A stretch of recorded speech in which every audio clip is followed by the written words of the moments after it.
പ്രശസ്ത സംവിധായകൻ ഷാജി എൻ കരുൺ അന്തരിച്ചു. KSFDC ചെയർമാനായിരുന്നു. വാനപ്രസ്ഥം, കരുണ തുടങ്ങിയ നിരവധി സിനിമകൾ സംവിധാനം ചെയ്തു. തിരുവനന്തപുരം വഴുതക്കാടുള്ള വസതിയിലായിരുന്നു അന്ത്യം.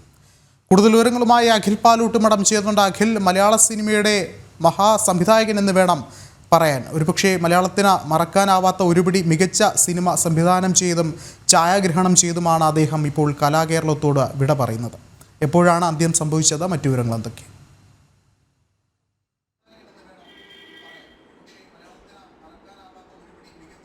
വിഷ്ണു, മലയാള സിനിമയിലെ ഏറ്റവും പ്രധാനപ്പെട്ട സംവിധായകരുടെ നിരയിൽ എടുത്തു പറയാൻ സാധിക്കുന്ന സംവിധായകൻ തന്നെയാണ് ഷാജി എൻ കരുൺ എന്ന് പറയുന്നത്. 1988 പിറവിയോടുകൂടി മലയാള സിനിമാ രംഗത്തേക്ക് ചുവടുവെച്ച ഷാജി എൻ കരുൺ നിരവധിയായ സിനിമകളാണ് മലയാള ചലച്ചിത്ര രംഗത്തേക്ക് നൽകിയത്. സൊവും വാനപ്രസ്ഥവും ഒക്കെ മലയാള സിനിമയുടെ എക്കാലത്തെയും മികച്ച സിനിമകളിൽ ഇടം പിടിക്കുന്ന സിനിമകളായി ഷാജി എൻ കരുണിൻ്റെ ചിത്രങ്ങളായി മലയാളികളുടെ മനസ്സിൽ ഉണ്ടാകുന്നു എന്നതാണ് ഇതിലെ ഈ നിമിഷം നമുക്ക് ഓർത്തെടുക്കാൻ സാധിക്കുന്ന പ്രധാനപ്പെട്ട ഒരു കാര്യം. അദ്ദേഹത്തെ നമ്മൾ ഓർമ്മിപ്പിക്കുമ്പോൾ അല്ലെങ്കിൽ അദ്ദേഹത്തെ നമ്മൾ അനുസ്മരിക്കുമ്പോൾ നമ്മൾ ഏത് തരത്തിലാണ് അദ്ദേഹത്തെ അനുസ്മരിക്കുക എന്നുള്ള കാര്യത്തിലാണ് സംശയം. സംവിധായകൻ എന്ന നിലയ്ക്കാണോ, ഛായാഗ്രഹൻ എന്ന നിലയ്ക്കാണോ, ക്യാമറാമാൻ എന്ന നിലയ്ക്കാണോ, അങ്ങനെ എല്ലാ വിശേഷണങ്ങളും ചേർത്ത് പറയാൻ സാധിക്കുന്ന ഒരു മലയാളി എന്ന നിലക്ക് അല്ലെങ്കിൽ ഒരു മലയാള ചലച്ചിത്രകാരൻ എന്ന നിലക്ക് മാത്രമായിരിക്കും നമുക്ക് അദ്ദേഹത്തെ ഓർമ്മിച്ചെടുക്കുവാൻ സാധിക്കുക എന്നുള്ളതാണ് ഇതിൽ ഏറ്റവും പ്രധാനപ്പെട്ട ഒരു കാര്യം. ഒരു കാര്യം കൂടി ചേർത്ത് പറയാനുള്ളത്, കൊല്ലത്ത് ജനിച്ചു വളർന്ന അദ്ദേഹം പിന്നീട് അദ്ദേഹത്തിൻ്റെ ഏറ്റവും കൂടുതൽ കർമ്മമണ്ഡലമായി ഏറ്റെടുത്തതാണ് ഈ തലസ്ഥാന നഗരം. ഇവിടെയാണ് അദ്ദേഹം ദീർഘകാലമായി താമസിച്ചു പോകുന്നത്. തിരുവനന്തപുരത്ത് വഴുതക്കാട് പിറവി എന്ന് പറയുന്ന അദ്ദേഹത്തിൻ്റെ ആദ്യ സിനിമയുടെ പേരിൽ തന്നെയുള്ള വീട്ടിലാണ് അദ്ദേഹം ദീർഘകാലമായി താമസിച്ചു വരുന്നത്.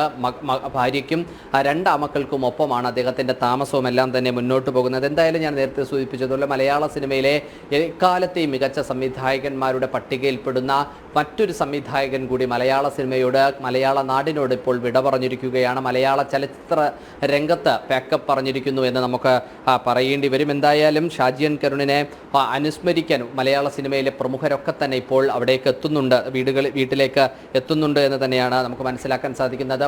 കഴിഞ്ഞ എത്രയോ തവണ ദേശീയ തല പുരസ്കാരങ്ങളൊക്കെ തന്നെ, അത് പിറവിക്കും അതുപോലെ തന്നെ വാനപ്രസ്ഥത്തിനുമെല്ലാം തന്നെ ദേശീയ പുരസ്കാരങ്ങൾ ഏറ്റുവാങ്ങുന്ന സമയത്ത് ചില ഘട്ടങ്ങളിലൊക്കെ തന്നെ സംസ്ഥാന സർക്കാരിൻ്റെ പുരസ്കാരങ്ങൾ കിട്ടാതിരുന്ന സമയത്ത് പോലും കലഹിക്കുകയും ചെയ്തൊരു സംവിധായകൻ കൂടിയാണ്. എന്നാൽ എല്ലാ മലയാളത്തിലെ വെട്ടുമുഖ്യ അല്ലെങ്കിൽ ബഹുഭൂരിപക്ഷം അല്ലെങ്കിൽ കലാകാരന്മാരെ പോലെ തന്നെ ഇടതുപക്ഷത്തിനോടൊപ്പം ഉയർത്ത ചെയ്തിരുന്ന ഒരു സംവിധായകൻ കൂടിയാണ് ഷാജി എൻ കരുൺ എന്ന് പറയുന്നത്. കഴിഞ്ഞ വർഷമാണ് സംസ്ഥാന സർക്കാരിൻ്റെ ചലച്ചിത്ര പുരസ്കാരങ്ങളിലൊന്നായ JC ഡാനിയൽ പുരസ്കാരം ഷാജി എൻ കരുണിനെ സമ്മാനിക്കുന്ന ഒരു സ്ഥിതിവിശേഷം ഉണ്ടായിരുന്നത്. അദ്ദേഹം ചലച്ചിത്ര വികസന കോർപ്പറേഷൻ്റെയും അതുപോലെ തന്നെ ചലച്ചിത്ര അക്കാദമിയുടെയും അതുപോലെ തന്നെ പുരോഗമന കലാസാഹിത്യ, അതായത് CPMൻ്റെ കലാകാരന്മാരുടെ സംഘടനയായിട്ടുള്ള പുരോഗമന കലാസാഹിത്യ വേദിയുടെ സംസ്ഥാന അധ്യക്ഷൻ എന്നീ തുടങ്ങിയ ചുമതലകളൊക്കെ തന്നെ അദ്ദേഹം വഹിച്ചിരുന്നു. അതുപോലെ തന്നെ ചലച്ചിത്രോത്സവത്തിൻ്റെ IFFKയുടെ ജൂറി ചെയർമാൻ അടക്കമുള്ള ചുമതലകളൊക്കെ തന്നെ അദ്ദേഹം നിർവഹിച്ചു പോരുന്നുണ്ട് ഒരു സാഹചര്യം ഉണ്ടായിരുന്നു. ദേശീയ അന്തർദേശീയ തലങ്ങളിൽ മലയാള സിനിമയെ അടയാളപ്പെടുത്തിയ തുല്യത പ്രതിഭയാണ് ഷാജി എൻ കരുൺ എന്ന് പറയുന്നത്. 40ഓളം സിനിമകളാണ് അദ്ദേഹം ഛായാഗ്രഹണം നിർവഹിച്ചിട്ടുള്ളത്.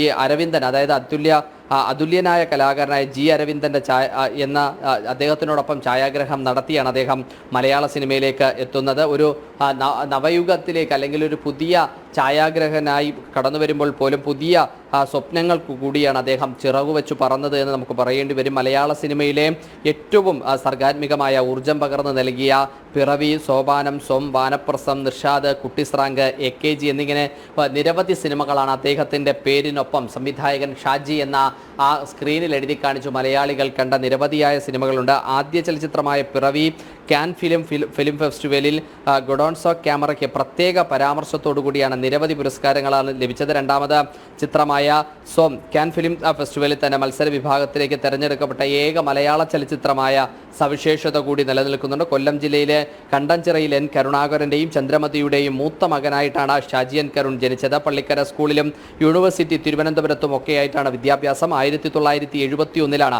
ഫിലിം ആൻഡ് ടെലിവിഷൻ ഇൻസ്റ്റിറ്റ്യൂട്ടിൽ നിന്നും ഇന്ത്യയിൽ ചേർന്ന ഛായാഗ്രഹണം ഡിപ്ലോമ നേടി അദ്ദേഹം ഈ ചലച്ചിത്ര മേഖലയ്ക്ക് എത്തുന്നത്.